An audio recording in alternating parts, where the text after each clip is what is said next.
बहुत ध्यान से सुनिएगा, ये बहुत अच्छा सूत्र हम दे रहे हैं आपको।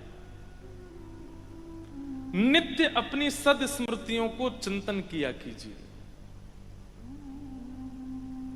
हमने सुना है श्री रैदास जी महाराज, रैदास जी के चरित्र में ऐसा भाव आता है महाराज जी कि जब उनको ठाकुर जी प्राप्त हो गए और उनकी सेवा करते थे तो रैदास जी खूब भ्रमण करते थे, सब जगह धाम जाते थे, सब जगह दर्शन करते थे ठाकुर। कभी बद्रीनाथ गए, कभी द्वारिका गए, तो तीर्थों में ही भ्रमण करते रहते थे। लेकिन जब से उनके ठाकुर जी की सेवा विराजमान हुई घर में, तो सब जगह ठाकुर जी को ले जाना संभव नहीं हो पाता, प्रसाद और शुद्धि की व्यवस्था नहीं हो पाती थी। तो रैदास जी क्या करते, अपने ठाकुर जी को तैयार करते और तैयार करके मन विचार करते, जय जय आज कहाँ चलोगे घूमबे, चलो आपको बद्रीनाथ दर्शन करा लाते हैं। तो अपनी कुटिया की एक खिड़की के ऊपर लिख देते थे श्री बद्रीनाथ धाम, और अपने ठाकुर जी की चौकी उठाते, 2-4 बार बीच में घुमाते और श्री बद्रीनाथ धाम में ले जाके, ओ हो बद्रीनाथ आ गए, क्या ठंडी बिहार चल रही है ठाकुर जी, देखो बर्फीले पहाड़ चारों ओर, अलकनंदा जी बह रही हैं, कितना सुंदर लग रहा है। आज पूरे दिन बद्रीनाथ में ही विराजे।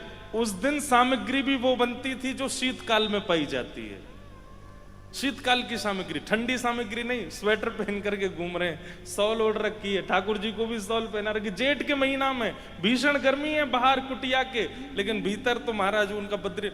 और इसका ऐसा उनके साथ में प्रभाव होता था, कभी कभी भयंकर ग्रीष्म ऋतु में गांव के लोगों को सर्दी लगने लगती, कांपने लग जाते। बोले क्या करें, बोले जून जुलाई का महीना, जेठ का महीना चल रहा है, इतनी सर्दी क्यों। जरूर रैदास जी अपने ठाकुर जी को केदारनाथ ले गए होंगे आज, इसलिए पूरे गांव में सर्दी आ गई है आज। उनके ठाकुर जी की जहां स्थिति होती थी वैसी स्थिति पूरे गांव की होने लग जाती थी। हम कह रहे हैं गांव की तो नहीं होगी, लेकिन अगर कोई एक भक्त जोधपुर में ऐसा हो जाए, सब उसके घर के बाहर, भैया आज तू एक काम कर, बद्रीनाथ का चिंतन कर ले, बहुत गर्मी पड़ रही है बाहर, पूरे जोधपुर में लेकर हवा तो चल जाए। स्मृति भक्ति में, स्मरण भक्ति में ये सामर्थ्य है कि आप जो स्मरण करेंगे वो आपके तन के साथ घटने लगेगा। इसी को हमारे वृंदावन में महाराज जी मानसी भक्ति कहते हैं, जहां हमारे ब्रज के निकुंज उपासी संत वैष्णव जन नेत्रबंद करते हैं, और नेत्रबंद करते ही ध्यान करते हैं, सुंदर सघन कुंज है, यमुना जी बह रही हैं, आहा सुंदर मोगरा के इत्र डारे गए हैं रज में, खस के इत्र लगाए गए हैं रज में, ऐसी सुगंधी आ रही है।